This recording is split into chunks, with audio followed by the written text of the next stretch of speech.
Hey everybody, December 22nd, 2024.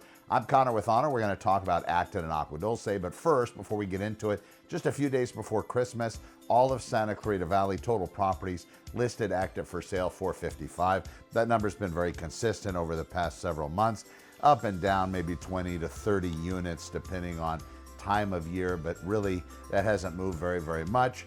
Looking at Acton and Agua Dulce, of course, they're going to be less because that total number is all of the Santa Clarita Valley cities.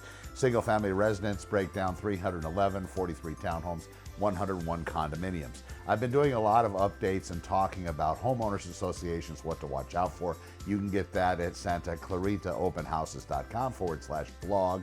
Go there and you'll be able to see the posts that I put up regarding homeowners associations and you as sellers and buyers, what you need to know. As far as cost goes, can they go up every year? What do those amounts look like? And what actually do you get for paying homeowners association dues?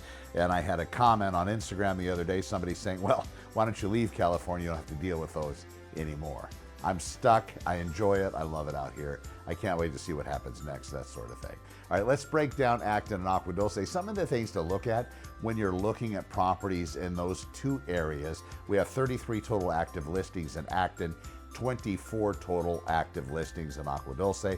Most of these are all single family residences, of course, and the differences are going to be the size of the lot, the actual land the house is sitting on. These areas attract those types of buyers.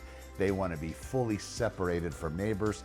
They're not built on a tract or neighborhood concept in most of those cases. Of course, Acton has a couple areas, Star Point Ranch, for example, but they're nowhere near as close together as you would see in Valencia, Stevenson Ranch, and even Castaic.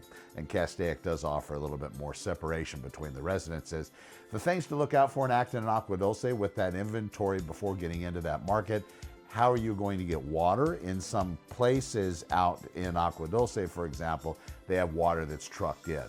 That's just an additional step you have to get used to, but nothing crazy, and lenders are looking at that, understand how that concept works. Also, sewage, where does the stuff go after you flush it down the toilet? And in those cases, you're gonna have septic tanks, leach field type things that are gonna be in place. Those need to be inspected prior to buying those properties because they could equate to tens of thousands of dollars if they're not in good repair. Your agent should be able to guide you through the process, as will my book. If you go to my main website, SantaClaritaOpenHouses.com, my book is there front and center. You can buy it off Amazon. The best ways to purchase real estate. It has been updated for 2025. So what you're looking at if you're thinking about buying right now, getting something closed before the end of the year, probably nearly impossible unless you're cash.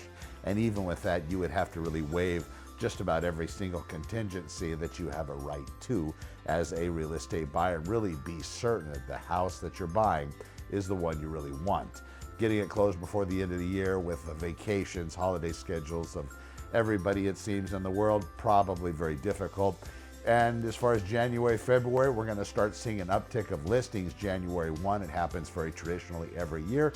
Also, new president in place as of January 20th. I do believe the economy is going to get better as a result of that. Hopefully, artificial intelligence doesn't take over the world by then, but that's also something to probably watch.